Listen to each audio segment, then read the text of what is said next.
ഗ്രന്ഥശാല പ്രവർത്തകരെ, സുഹൃത്തുക്കളെ, സഹോദരി സഹോദരന്മാരെ, ഞാൻ KP കുഞ്ഞകൃഷ്ണൻ, പ്രസിഡന്റ്, യുവജന ഗ്രന്ഥാലയം, കേരളം. 1893 കൊല്ലം തിരുവനന്തപുരത്തിനടുത്തുള്ള വെങ്ങാനൂരിലെ പൊതുനിരത്തിലൂടെ ഒരു വില്ലുവണ്ടി കുതിച്ചു പായുകയാണ്. 2 വെള്ളക്കാളകളെ കെട്ടിയ ആ വണ്ടി മണിനാദം മുഴക്കിക്കൊണ്ടേയിരുന്നു. ആളുകൾ ഓടിക്കൂടി. വണ്ടിക്കുള്ളിൽ അവർ കണ്ടത് പതിവ് പോലെ തമ്പ്രാനെയല്ല, അധകൃത വർഗത്തിൽപ്പെട്ട അയ്യങ്കാളി തമ്പ്രാക്കന്മാരെ പോലെ വെള്ള അരക്കയ്യൻ ബനിയൻ, മേൽമുണ്ട്, തലപ്പാവ്, കൈവിരൽ സ്വർണ്ണമോതിരം. ഇത് കണ്ട് രാജാവിൻ്റെ ചട്ടമ്പികൾ വണ്ടി വളഞ്ഞു. മേൽമുണ്ടും തലപ്പാവും എടുത്തു മാറ്റുവാൻ കൽപ്പിച്ചു. അത് കേട്ടതായി ഭാവിക്കാതെ ഇടത് കൈകൊണ്ട് മീശ തടവി, വലത് കൈകൊണ്ട് മടിക്കുത്തിൽ നിന്നും മിന്നുന്ന കട്ടാര വലിച്ചൂരി അയ്യങ്കാളി വണ്ടിയിൽ നിന്നും ചാടിയിറങ്ങി ചട്ടമ്പികളെ നേരിട്ടു. അതൊരു ചരിത്രം തിരുത്തി കുറിക്കലായിരുന്നു. താഴ്ന്ന ജാതിക്കാർക്ക് പൊതുവഴിയിൽ കൂടി നടക്കുവാൻ പാടില്ലാത്ത കാലത്ത്, വില്ലുവണ്ടിയിൽ യാത്ര ചെയ്യാനോ വെള്ള വസ്ത്രം ധരിക്കാനോ പാടില്ലാത്ത സമയത്ത് അയ്യങ്കാളിയുടെ അയിത്തവണ്ടി പല വഴികളിലൂടെ സഞ്ചരിച്ചു. അധകൃതരുടെ അവകാശ സമരത്തിൻ്റെ മുന്നണി പടയാളിയായി സ്വയം അവരോധിച്ച അദ്ദേഹം അക്ഷരാഭ്യാസമില്ലാതിരുന്നിട്ടും ഒരു ജനതയുടെ നേതാവായി, യോദ്ധാവായി. ഗാന്ധിജിക്കും ശ്രീനാരായണ ഗുരുവിനും ബഹുമാന്യനായ അയ്യങ്കാളി ദളിത് സമുദായങ്ങളുടെ, വിശേഷിച്ചും ഹരിജനങ്ങളുടെ നവോത്ഥാനത്തിന് നേതൃത്വം നൽകി. 1863 ആഗസ്റ്റ് 8 വെങ്ങാനൂരിൽ പെരുങ്കാറ്റവെളിയിൽ പാവന്തർ വീട്ടിൽ അയ്യൻ പുലിയൻ്റെയും മാളയുടെയും മകനായി അയ്യങ്കാളി ജനിച്ചു. കുട്ടിക്കാലത്ത് കാളി എന്ന് വിളിക്കപ്പെട്ടിരുന്ന അദ്ദേഹം പിന്നീട് പുലിയ സമൂഹത്തെ മനുഷ്യർക്ക് അയ്യങ്കാളിയായി. ചരിത്രത്തിലെ ചില പേരുകൾ വെറും ഒരാളുടെ പേര് മാത്രമല്ല, മറിച്ച് ഒരു സമൂഹത്തിൻ്റെ സ്വാതന്ത്ര്യവും ആത്മാഭിമാനവുമാണ്. അത്തരത്തിലുള്ള പേരുകളാണ് കേരളത്തിൻ്റെ നവോത്ഥാന നായകന്മാരായ ശ്രീനാരായണ ഗുരു, ചട്ടമ്പി സ്വാമികൾ, ബ്രഹ്മാനന്ദ ശിവയോഗി, വാഗ്ഭടാനന്ദൻ തുടങ്ങിയവർ. അവർക്കൊപ്പം തന്നെ അടിച്ചമർത്തപ്പെട്ടവർക്കായി ഉയർന്നു വന്നത് മഹാത്മാ അയ്യങ്കാളിയാണ്. ഇരുട്ടിൽ ജനിച്ച ഒരു പ്രകാശമാണ് അയ്യങ്കാളി.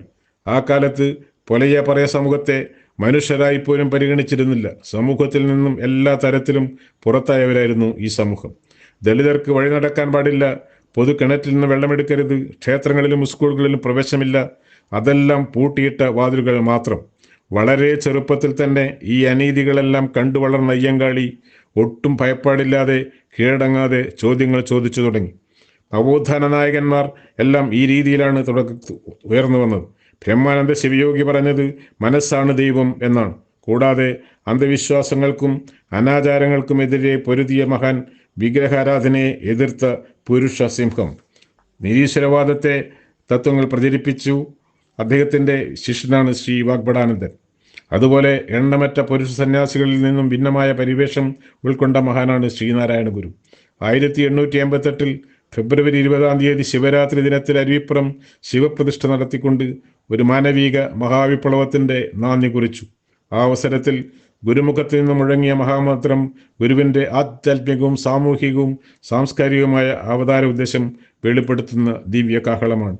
ജാതിഭേദം മതദ്വേഷം ഏതുമില്ലാതെ സർവരും സോദരത്വേന വാഴുന്ന മാതൃകാസ്ഥാനമാണിത്. ഈ വിശ്വമാനവിക മന്ത്രം പിന്നീട് ഗുരു തീർത്ത ശ്രീകോവിലിൻ്റെ ഭിത്തിയിൽ ഗുരു തന്നെ എഴുതി വെക്കുകയും ചെയ്തു. ഇവരെല്ലാം നവോത്ഥാനത്തിനു വേണ്ടി ശബ്ദമുയർത്തിയ കാലത്താണ് അടിച്ചമർത്തപ്പെട്ടവരുടെ ശബ്ദമായി അയ്യങ്കാളി ഉയർന്നു വന്നത്. ഇന്ന് അദ്ദേഹത്തിൻ്റെ ജീവിതവും പോരാട്ടങ്ങളും ഓർത്തെടുത്തുകൊണ്ട് നമുക്ക് ഈ അനുസ്മരണ യാത്ര തുടരാം. പ്രാഥമിക വിദ്യാഭ്യാസം പോലും ലഭിക്കാത്ത അയ്യങ്കാളി തൊട്ടുകൂടായ്മക്കും തീണ്ടിക്കൂടായ്മക്കുമെതിരെ വളരെ ചെറുപ്പത്തിൽ തന്നെ പോരാടി. കുട്ടികളുടെ കൂട്ടത്തിലെ നേതാവായിരുന്നു അയ്യങ്കാളി. ഒട്ടും ഭയപ്പാടില്ല, ശക്തമായ ശരീരവും ഉറച്ച മനസ്സും തൻ്റെ ആയുധങ്ങളാക്കി 1907 അയ്യങ്കാളി സാധുജന പരിപാലന സംഘം സ്ഥാപിച്ചു. വിദ്യാഭ്യാസം, തൊഴിലവകാശം, സാമൂഹിക ഐക്യം എന്നിവയായിരുന്നു ലക്ഷ്യങ്ങൾ. അയ്യങ്കാളി പറഞ്ഞു, വിദ്യാഭ്യാസമില്ലെങ്കിൽ അടിമത്തം ഒരിക്കലും അവസാനിക്കുകയില്ല. സ്ത്രീകളുടെ വിദ്യാഭ്യാസത്തിനും അദ്ദേഹം പ്രാധാന്യം നൽകി. ഗ്രാമങ്ങളിലെല്ലാം സംഗമങ്ങളും പ്രസംഗങ്ങളും നടത്തി സമൂഹത്തെ ഉണർത്തി. ഒരിക്കൽ അയ്യങ്കാളി സുഹൃത്തുക്കളെയും കൂട്ടി ബലരാമപുരത്തിനടുത്തുള്ള പ്രശസ്തമായ ആറലാമൂട് ചന്തയിൽ പോയി. ചാലിയത്തെരുവിൽ വെച്ച് ഒരു സംഘം അയ്യങ്കാളിയെ തടഞ്ഞു. അയ്യങ്കാളിയാണ് ഏറ്റവും മുന്നിൽ. അടിയേറ്റിട്ടും അദ്ദേഹം പതറിയില്ല. കിട്ടിയ അടി അദ്ദേഹം തിരിച്ചു കൊടുക്കുകയും ചെയ്തു. എന്നാലും വഴിമാറി നടന്നില്ല. ഇതിനുശേഷം നടക്കാൻ അനുവാദമില്ലാതിരുന്ന പല സ്ഥലങ്ങളിലൂടെയും നടന്നു. മണക്കാട്ടും കഴക്കൂട്ടത്തും കണിയാപുരത്തും വഴിനടപ്പ് സമരങ്ങൾ നടന്നു. അടി കിട്ടുകയും കൊടുക്കുകയും ചെയ്തു. തളർന്നില്ല. എല്ലായിടത്തും അയ്യങ്കാളി തന്നെയായിരുന്നു നേതാവ്. തിരുവനന്തപുരത്ത് കിഴക്കേക്കോട്ട വാതുക്കൽ ഒരു സദാനന്ദ സ്വാമി അയിത്തത്തിനെതിരെ പ്രസംഗിക്കുന്ന വിവരം കിട്ടി. അടുത്ത ദിവസം സുഹൃത്തുക്കളുമായി അയ്യങ്കാളി സദാനന്ദ സ്വാമിയെ കണ്ടു. സ്വാമിയെ വെങ്ങാനൂരിലേക്ക് ക്ഷണിച്ചു.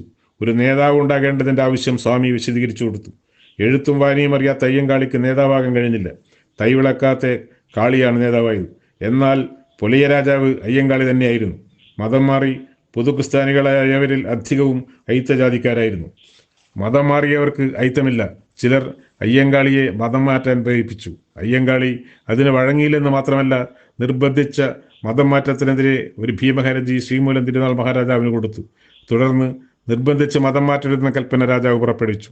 താണജാതികളിലെ ആളുകൾക്ക് ചായക്കടകളിൽ പിറകുവശത്ത് ചിരട്ടയിലായിരുന്നു ചായ കൊടുക്കുക. അയ്യങ്കാളി ആ ചിരട്ടകൾ വലിച്ചെറിയാൻ ആഹ്വാനം ചെയ്തു. ചായപ്പൊടി വാങ്ങി വീടുകളിൽ വെച്ച് ചായ തിളപ്പിച്ച് കുടിക്കുവാൻ അയിത്തക്കാർക്ക് അയ്യങ്കാളി ഉപദേശം നൽകി. കൃഷി ചെയ്യാൻ ജന്മിമാർക്ക് വേണ്ട ഒരു ഉപകരണം മാത്രമാണ് ദളിതർ. ജന്മിമാരുടെ നെല്ലറക നിറക്കാൻ അഹോരാത്രം പണിയെടുത്ത് കൂലി കൊടുക്കാത്ത ചുഷണം മാത്രം. മണ്ണിൽ കുഴികൊത്തി അതിൽ ഇലവെച്ച് കഞ്ഞി ഒഴിച്ചു കൊടുക്കുകയും പുതിയ വസ്ത്രങ്ങൾ വാങ്ങിയാൽ അതിൽ മണ്ണ് പുരട്ടി വൃത്തിഹീനമാക്കി വേണം ധരിക്കാൻ. ഡോക്ടർമാർ ശരീരം തൊട്ട് പരിശോധിക്കുകയില്ല, ഗുളികകൾ എറിഞ്ഞു കൊടുക്കും. ദുരിതപൂർണമായിരുന്നു ജീവിതം. സാധു ജനപരിപാലന സംഘം പാടത്ത് പണിയെടുക്കുന്നവരുടെ പ്രശ്നത്തിലാണ് ആദ്യം ഇടപെട്ടത്. 8 മണിക്കൂർ മാത്രമേ പണിയെടുക്കുകയുള്ളൂ എന്നും ആഴ്ചയിൽ ഒരു ദിവസം ഞായറാഴ്ച ഒഴിവേണമെന്നും നിയമം സംഘം പാസാക്കി. മേലാളന്മാർ ഇതിനെതിരെ തൊഴിലാളികളെ ആക്രമിച്ചു. വിദ്യാഭ്യാസമില്ലെങ്കിൽ അടിമത്തം ഒരിക്കലും അവസാനിക്കില്ല എന്ന അയ്യങ്കാളിയുടെ മുദ്രാവാക്യം നടപ്പ് വരുത്തുവാനും അയ്യങ്കാളി മുന്നിട്ടിറങ്ങി. വീറൂട്ട് അമ്പലത്തിലെ സർക്കാർ സ്കൂളിൽ ദളിത് കുട്ടികളെ പ്രവേശിപ്പിക്കുവാൻ അയ്യങ്കാളി ശ്രമിച്ചു. 1914 പൂജാരി അയ്യനെന്നാളുടെ 8 വയസ്സുള്ള മകൾ പഞ്ചമിയെയും കുട്ടി അയ്യങ്കാളിയും സംഘവും സ്കൂളിലെത്തി. അധ്യാപകന്റെ തടസ്സവാദം തള്ളിക്കൊണ്ട് അയ്യൻകാളി കുട്ടിയെ ബെഞ്ചിലിരുത്തി. പഞ്ചമി എന്ന ദളിത് പെൺകുട്ടി തൊട്ട ഈ പള്ളിക്കൂടം അന്ന് രാത്രി തന്നെ സവർണർ തീവച്ച് നശിപ്പിച്ചു. ഒടുവിൽ ദളിത് കുട്ടികൾക്ക് സ്കൂളിന്റെ വാതിൽ തുറന്നു കൊടുക്കുവാൻ മഹാരാജാവ് ഉത്തരവ് പാസാക്കി. കേരളത്തിന്റെ വിദ്യാഭ്യാസ ചരിത്രത്തിലെ ഒരു വഴിത്തിരിവായിരുന്നു ഈ നിയമം. തുടർന്ന് വന്ന ക്ഷേത്രപ്രവേശന സമരങ്ങൾക്കും തൊഴിലാളി പ്രസ്ഥാനങ്ങൾക്കും ഈ വിജയം പ്രചോദനമായി. കേരളത്തിലെ ആദ്യത്തെ കർഷക തൊഴിലാളി സമരം ഈ ദളിത് കുട്ടികളുടെ വിദ്യാഭ്യാസവുമായി ബന്ധപ്പെട്ട് കിടക്കുന്നു. പാഠമില്ലെങ്കിൽ പാടത്തേക്കുമില്ല എന്നതായിരുന്നു മുദ്രാവാക്യം. ദളിത് കുട്ടികളെ സ്കൂളിലേക്ക് കയറ്റിയില്ലെങ്കിൽ ദളിത് സ്ത്രീകൾ പാടത്തുമിറങ്ങുകയില്ല എന്ന് പ്രഖ്യാപിച്ചു. ഈ സമരം 1 വർഷത്തോളം നീണ്ടുനിന്നു. ജന്മിമാരും അടിയാളന്മാരും ഒന്നാകെ പട്ടിണിയായി. പ്രശ്നം പഠിക്കാൻ സർക്കാർ പ്രത്യേക പ്രതിനിധിയെ നിയോഗിച്ചു. പക്ഷേ അയ്യങ്കാളി മുട്ടുമടക്കിയില്ല. ഒടുവിൽ ജന്മിമാർ അടിയറവ് പറഞ്ഞു. ആവശ്യങ്ങൾ അംഗീകരിച്ചു. എല്ലാവർക്കും വിദ്യാലയങ്ങൾ തുറന്നു കൊടുത്തു. സ്ത്രീ സ്വാതന്ത്ര്യത്തിന് വേണ്ടി അയ്യങ്കാളി വിവിധ സമരങ്ങൾ നടത്തി. തൻ്റെ ജാതിയിലുള്ള സ്ത്രീകൾ മുലക്കച്ചയണിഞ്ഞ് നടക്കുവാൻ അദ്ദേഹം ആഹ്വാനം ചെയ്തു. അതുപോലെ അടിമത്തത്തിൻ്റെ അടയാളമായ കഴുത്തിലെ കല്ലയും മാലയും കാതിലെ ഇരുമ്പ് വളയും ധരിക്കണമെന്ന് ജാതി വ്യവശ്വാസങ്ങളെ ധിക്കരിക്കാൻ അയ്യങ്കാളി നേതൃത്വം നൽകി. ജാതിയുടെയും അടയാളമായ കഴുത്തിലെ കല്ലയും മാലയും കാതിലെ ഇരുമ്പ് വളയും വലിച്ചെറിയണമെന്ന ആഹ്വാനം കേട്ട സ്ത്രീകൾ കല്ലയും മാലയും ഇരുമ്പ് വളയും വലിച്ചെറിഞ്ഞു. വിപ്ലവകരമായ സാമൂഹ്യ മുന്നേറ്റമായിരുന്നു കല്ലമാല സമരം. തുടർന്ന് അയ്യങ്കാളി പ്രഖ്യാപിച്ചു, കല്ലായ ദൈവത്തിന് കാണിക്ക വെക്കാതെ ആ പണം കൊണ്ട് നിന്റെ കുട്ടിക്ക് ആഹാരം വാങ്ങിക്കൊടുക്കൂ. നിന്നെ കൊല്ലുമ്പോൾ നിന്നെ രക്ഷിക്കാത്ത ദൈവം നിനക്കെന്തിന്? ഇതെല്ലാം അയ്യങ്കാളിയുടെ പ്രഖ്യാപനങ്ങളായിരുന്നു. അയിത്താചാരണത്തിന്റെ വക്താക്കൾ ഈ കല്ലമാല സമരത്തെ ധിക്കാരമായി കണ്ട് അയ്യങ്കാളിയെ അനുസരിച്ച സാധുജനങ്ങളെ അവർ വേട്ടയാടി. സ്ത്രീകളുടെ മുലക്കച്ചകൾ മാടമ്യന്മാർ വലിച്ചു കീറി. പിതാവിനും സഹോദരന്മാർക്കും ക്രൂരമർദ്ദനം. മർദ്ദിത ജനവിഭാഗങ്ങൾ പ്രത്യാക്രമണത്തിന് തയ്യാറായി. തിരുവിതാംകൂറിലെ വിവിധ പ്രദേശങ്ങൾ കലാപഭൂമിയായി മാറി. രക്തച്ചൊരിച്ചൽ ഭീകരമായി. പക്ഷേ സമരം വിജയിച്ചു. 1911 ഡിസംബർ 5 മഹാത്മാ അയ്യങ്കാളിയെ തിരുവിതാംകൂർ ശ്രീമൂലം പ്രജാസഭയിൽ പ്രജാസഭാ മെമ്പറായി നാമനിർദ്ദേശം ചെയ്തു. 1912 ഫെബ്രുവരി 27 കൂടിയ പ്രജാസഭയുടെ യോഗത്തിൽ അയ്യങ്കാളി പ്രസംഗിച്ചു. സഭയിൽ ദളിതർക്ക് വേണ്ടി ശക്തിയായി വാദിച്ചു. പൊതുവഴിയിൽ നടക്കാനും വിദ്യാഭ്യാസം നേടാനും പൊതു സൗകര്യങ്ങൾ എല്ലാവർക്കും ലഭ്യമാക്കാനും അയ്യങ്കാളി ആവശ്യപ്പെട്ടു. സ്ത്രീകളുടെ അവകാശങ്ങൾക്ക് വേണ്ടി സഭയിൽ പോരാടി. അന്തിമ മരണാനന്തര ചടങ്ങുകൾ നടത്തുവാനുള്ള അവകാശം നേടിക്കൊടുത്തു. ജലാശയങ്ങളിൽ പ്രവേശനം നൽകി. സമത്വത്തിന് വേണ്ടി പൊരുതാത്തവർക്ക് സ്വാതന്ത്ര്യത്തിന്റെ രുചി അറിയാൻ ആവില്ല എന്ന് പഠിപ്പിച്ചു. 2 ശക്തമായ ധാരകൾ ശ്രീനാരായണ ഗുരുവും അയ്യങ്കാളിയും കേരളം കണ്ട നവോത്ഥാനത്തിന്റെ 2 ശക്തമായ ധാരകളായിരുന്നു. ഗുരു ഒരു ജാതി ഒരു മതം ദൈവം ഒരു ദൈവം മനുഷ്യന് എന്ന് പറഞ്ഞാൽ ഇപ്പോൾ സമത്വമില്ലാതെ ജീവിക്കാനാവില്ല എന്ന് അയ്യങ്കാളിയും പ്രഖ്യാപിച്ചു. ഈ 2 മഹാന്മാരുടെ സന്ദേശങ്ങളാണ് കേരള നവോത്ഥാനത്തിന് കരുത്തേകിയത്. ഓർമ്മ ദിവസങ്ങളിൽ മാത്രം അനുസ്മരിക്കേണ്ട ഒരു പേരല്ല മഹാത്മാ അയ്യങ്കാളി എന്നത്. ആധുനിക സമൂഹത്തിന്റെ ഉന്നമനത്തിന് വേണ്ടി അയ്യങ്കാളി നടത്തിയ ഇടപെടലുകൾ കേരള ചരിത്രത്തിൽ സമാനതകളില്ലാത്തതാണ്. ഐതിഹാസികമായിരുന്നു ആ ജീവിതം. വീരോചിതങ്ങളായിരുന്നു ആ പോരാട്ടങ്ങൾ. കേരളത്തിൻ്റെ സ്പാർട്ടസ് എന്നായിരുന്നു അയ്യങ്കാളിയെ വിശേഷിപ്പിച്ചത്.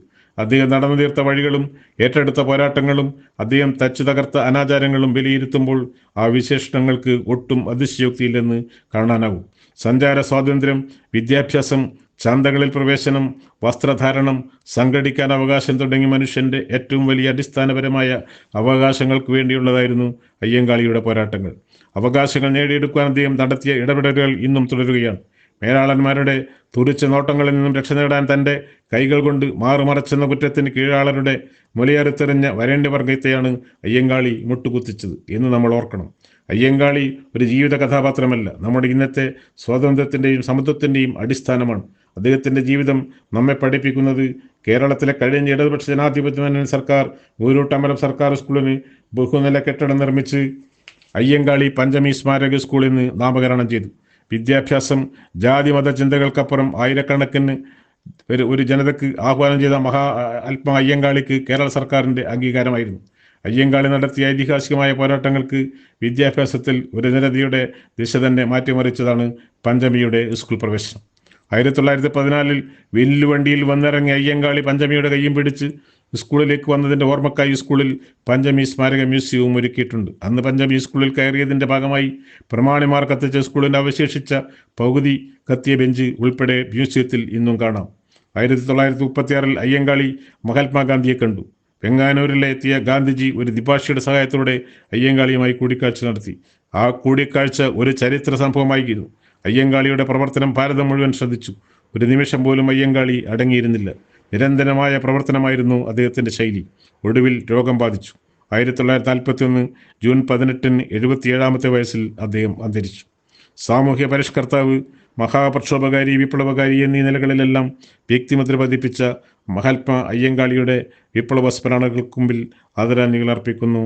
എല്ലാവർക്കും അഭിവാദ്യങ്ങൾ.